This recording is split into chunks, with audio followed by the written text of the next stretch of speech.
Hello everyone, it is Susan from Susan Hiles Art and welcome to my channel. So today we're going to work on block number 4 out of 9 for my newest wall hanging. And the blocks are 2.5-inch squares, and if you haven't seen them yet, these are the first 3 blocks. And like I said, we're going to work on the 4th one today. So, you know, I really love this fabric, and I was thinking, instead of leaving this background, you know, just working on the background, this fabric here, that maybe I would use this same fabric for this one. And then I was thinking, and I'm like, you know, I have so much fabric. Do I really need to be using the same? I just zoomed in a little bit right there, sorry. Do I really need to be using the same fabric again, right? Because I have a lot of fabric. So I pulled out this bag. This happens to be some fabric that I bought from Susan Taylor Brown. And I saw a piece in here that I thought maybe could work. And it was this piece right here, which is just a pale yellow. And I thought that this might be really, really nice. So I'm gonna give that a try. I think that might be the best one. There's no like shimmer or anything to it. There's not a lot of color, which is exactly what I'm looking for. I just wanted a little pop of yellow. So let me go ahead and let's tear this.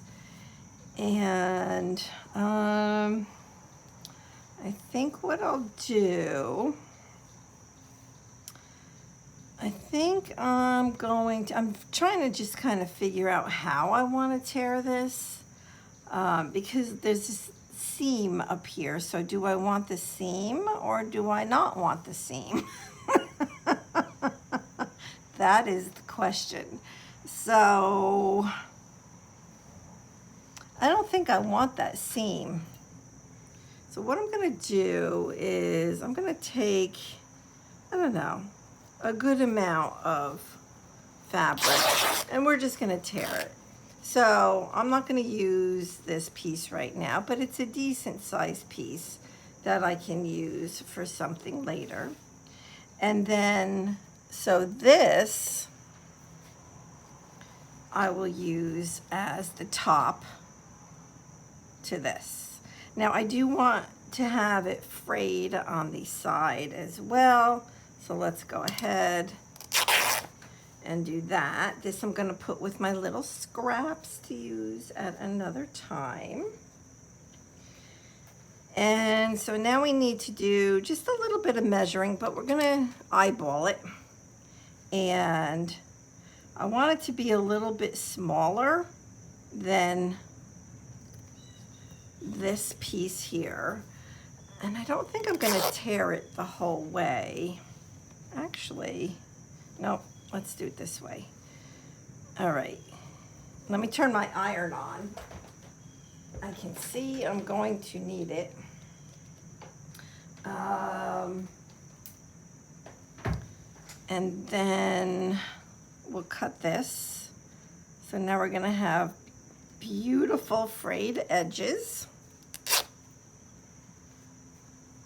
And that's going to be perfect. So now, if I look at these all together, so I'm thinking I'm going to put them in order of when I made them. So now I'll have a little bit of yellow here and yellow here, and I think that that will be good. What do you think? Yeah, I like that. So we're gonna go with that.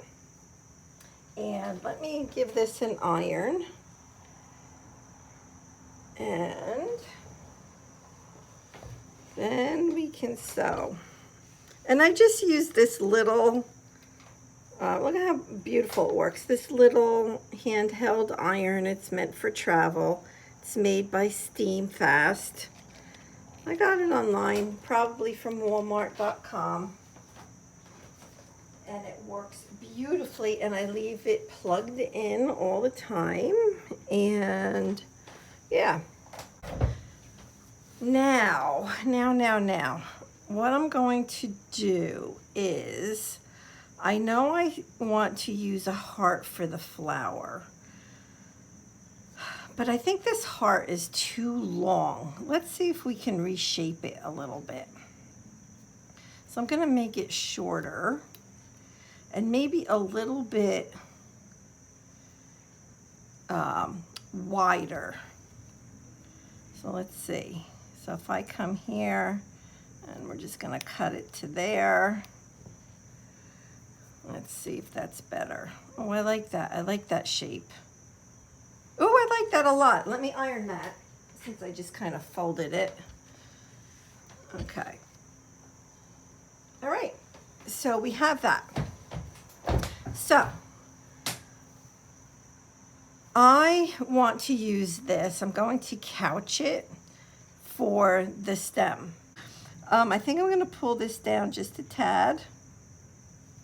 And let's go ahead and get this sewn on first. Oh, and I wanted to mention two things. First of all, if you're looking for a good series of novels to read, I found this series, and the author is Hope Holloway, and this particular series is a Coconut Key novel, right? It's her Coconut Key series, and this is the fourth one in this series. And in the front of each of her books, she will actually list the books in order. And so I'm reading A Haven in the Keys, which is book 4. And there's 6 books in this series. She has another series, the Sanibel something. I don't know. There's another series that she has that has 6 or 7 books. And they're good. I mean, they're light reading, easy reading, great stories on both of them. They keep me interested for sure. And, by the time you get to the 4th book in a series, it's like, everybody, right? It's like they're your friends. But very, very, very good, because I know some of you are readers. So definitely check this out. And that's a new author for me. So I was excited to find her books. Now, I also wanted to share the painting that I did, that I did last week. So I shared in last Monday's video just the background of it, how, I should be sewing while I'm talking, how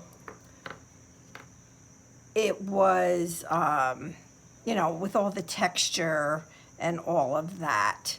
And because I put down, I'm gonna put a little video right here, it's like a 3-minute little sharing of that painting, because I want you to see it now that it's done. I wanted to share it with you, so I'm going to put the little snippet in here of my painting. Let me know what you think. So I'm excited to share with you my finished painting. Last Monday, I just shared pictures with you on the background that I had started with all the beautiful texture, but it is done now. So I wanted to share the finished painting with you. There's still a tremendous amount of texture. But I'm just going to do a quick little scan so you can see all the flowers and all the colors. And yeah, a ton of fun. The background, I just absolutely love. But I'm going to try to get a little bit closer. I'm going to go at an angle. So this is very textured, see? It's very, very, and I love that. But like throughout the whole painting, it's textured and lumpy and bumpy. So it's very, because, so not only did I put book pages on with paste, and then I took a bunch of it off and it left all the beautiful texture. I also used paste and gesso with the paint. So even the paint itself is all textured. And you know, you can't, I don't know how to explain it, but like, so these two flowers have, I painted on white to build it up, but the other ones, I just kind of let, oh, this one I think I did too in white, but the rest of them, the more shady color ones, I just wanted them to blend into the background. So that is my finished painting, and I made it for my kitchen. But let me tell you, let me ask you guys a question. Wouldn't it look fantastic, like right over here? The blues in this and the blue of the wall would be like amazing. Let me step back a little bit if I don't trip over the chair. And so I would put it over here. Or it would still look good in my in my kitchen, because my kitchen is yellow. So now I have to decide where it's going to go. But that's it. That's the finished painting. And it's about 18 inches by 24 inches. And that background is yumminess. It's yummy. It's layers and layers of paints and pastes and colors. Awesomeness. Let me know what you think. Yeah, I haven't done acrylic painting and I can't tell you how many years. So it felt really good to do that. I am going to make another painting similar, and but I haven't started it yet. I have to figure out where I want to hang the painting that I just showed you. And once I know that and have a plan, then I can start my second painting. Because it's like, well, does it have to be cohesive with it, or can I do something totally different, or what is the scoop? And yeah, so, you know, I asked you to share with me if you think I should put it here in my craft room or in my kitchen. So let me know what you think. I can't decide. It would look good in either. Uh-oh. Oh, no, that's okay. It would look good in either room. And I had somebody, I shared it on my Facebook, my personal Facebook wall. And my friend, he wanted to buy it, and he loves irises. And he's like, well, can you make one? He wanted the one I made. Plus, he wanted me to do one with irises, and I know he loves irises. He had actually asked for an iris watercolor painting that I did, I don't know, 2 years ago. And he told me he would, you know, buy that. And I don't sell my stuff, but I mean, I've known him for, I don't know, 22 years. And I'm like, well, I'm just going to give it to you. So, and this was kind of in the beginnings, well, maybe summer of 2020, I would say. So, So I gave it to him the next time I saw him, which was in summer of 2020. And yeah, so, you know, I would never ask for money. Or just, I don't know, it's just not me. It just isn't. And not that there's anything wrong with it, mind you. I'm not saying that by any means. It's just me. I don't know. I think for me personally, I don't know. Like when I make something, I make it because I like it. And I would never want to feel pressured to do something. So my response to him about the iris painting is, I mean, it is a really hard flower to paint. And I remember when I painted it in watercolors, I had to do a lot of practicing. It's not the easiest if you want it to look like an iris. And so I would have to definitely do some practicing, but I'm not going to give him the one with the yellow flowers because I want to keep that, you know. It, I guess, symbolizes to me that, you know, hey, after all these years, I was able to do it. And of course, I'm sewing everything crooked, as you guys know. I mean, that is just me. Of course, I didn't pin anything, and that's okay. That's okay. So I just did an overcast stitch around the heart, so which is supposed to be a flower. That's supposed to be a flower, everybody. Yeah, so I'll see about doing an iris painting for him, and I would just give it to him. And I just think it's so fun that, well, I don't know, that he likes what I do and he like supports me, so I just think that's really cool. All right, I might as well use the same thread color. So, which is like an orange thread. It's something I already had.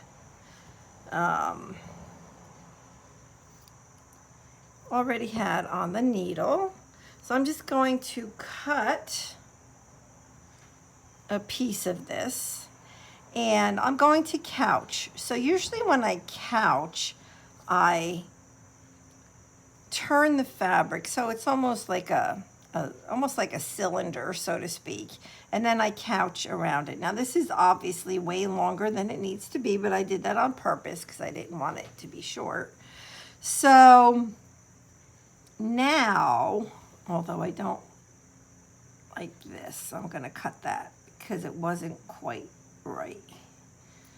But now I'm just kind of thinking, can I couch it successfully?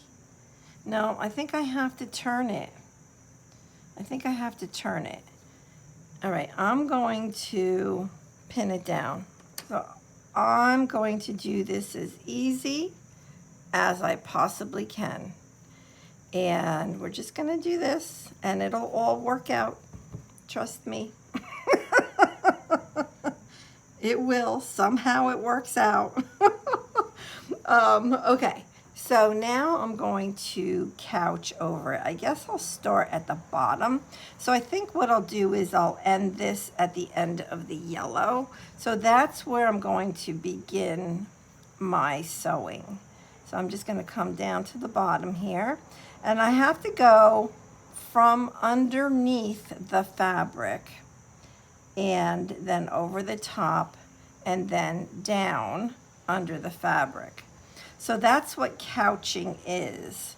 It is holding down fabric or fibers or whatever it is that,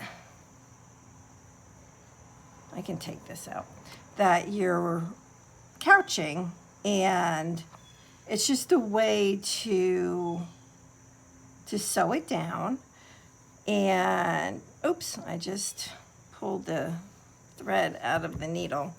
And yeah, and it's a pretty way to do it. It's just something different, right? Something different. And then I'm going to cut the end of this off down here. And yep, they don't match at all, but I think in the end, it's almost like I was thinking about that this is almost like a folk art type design. And I thought that was pretty cool. So like with folk, that's hard to say, folk art, it's, I don't know. Well, you guys know what folk art looks like, right? So it can be a lot of, I want to say a lot of colors, but I'm not even going to try to explain folk art because I don't think that I could. But yeah, just very homey, down to earth, simple, right? I mean, there's a lot of folk art that's not truly simple either, but in this case, I thought that having these fabrics together is acceptable because, well, first of all, because I like them together. And second of all, because, yeah, why not? It makes it interesting, right? It makes it interesting. So I'm going to do this last stitch, and that's it. That's what couching is. And so, you know, sometimes you'll want to not be able to see the thread that you're couching with. And there's different ways you can couch too, but in this case, because what you can do is you can kind of do like a pattern, meaning you could put like 2 stitches close together, then leave a bigger place, and then 2 stitches close together and leave a bigger spot. So that would be a different kind of pattern that you could do with it. So, all right. Oh my gosh, I love it. I love it. I love it. I love it. All right. I was also thinking it would be cool. Oh, I have to put my stamping. I forgot all about my stamping, and I forgot to mention this unofficial collaboration. Totally forgot. So if anybody would want to do a video with the hashtag stamp and sew, I always have to think about what my hashtag is. That's really bad. And because every piece has some sort of stamping on it. So this was a stamp, and I used it as a pattern. Same with this, the flower was a stamp. On this one, I have stamping on the background. So I meant to do some stamping on here already, but I know what I want to do. So let me find that stamp set, and it's right here. And let's see, so what I was thinking was it would be nice to stamp a word on here. And I think I'm going to still do that. So, shine light, so, I like, well, let me see, is that faith, is it all one stamp? No, it's different stamps. So I could do faith, let's see, truth, grace. Oh, I like grace too. Let's see, between grace, which I think is this one, and faith. So grace is smaller. So faith would take up a good portion of this block, but grace, I have to make sure I do it the right, oh, I think that would be good. All right, so now I don't have an acrylic block next to me. which is crazy. I don't usually use blocks, but I feel like at this moment I should probably have one. But I'm gonna do it without a block, which is really dangerous. So let me grab this test piece of paper and let's just make sure I have it in the right direction. Okay, okay. So it's actually this, it kind of looks like a sock, right? So it's actually a little bit at an angle. Okay, so let me bring this back over here. Okay, everybody, we have to remember to breathe. Because I could like mess up this whole thing. Okay, here goes. It has to be in an angle a little bit. And it's gonna be perfect. Isn't that beautiful? Look at that. I like that a lot. A lot. So that's my stamping for my Stamp and Sew. Oh, I like it a lot. So I'm gonna have to use Faith, Hope, and Love on other ones. Yeah. Oh, I like that a lot. All right, well, I think that's everything for today. And again, this is the order that everything is gonna go in. And the stamps are from a company called Faith Art Inspiration. And I don't know if they're around anymore, but I love these sets. I have a lot of stamps by them. And it's from 2015, so I don't know. You can look for sure. But, yep. So this is kind of how these are gonna go on. Oh, and I wanted to share with you. We decided it was an easy vote. Everybody liked this number 2 fabric. I asked everybody for your opinion last week, which background fabric would be best, and everybody liked this darker one. So this is, you know, approximately what it's going to look like, but there's going to be 9, so I'm going to have 3 rows of 3. So that's it. Let me know what you think, everybody. All right, well, have a wonderfully blessed week, and I will see you next Monday. All right, God bless. Bye-bye.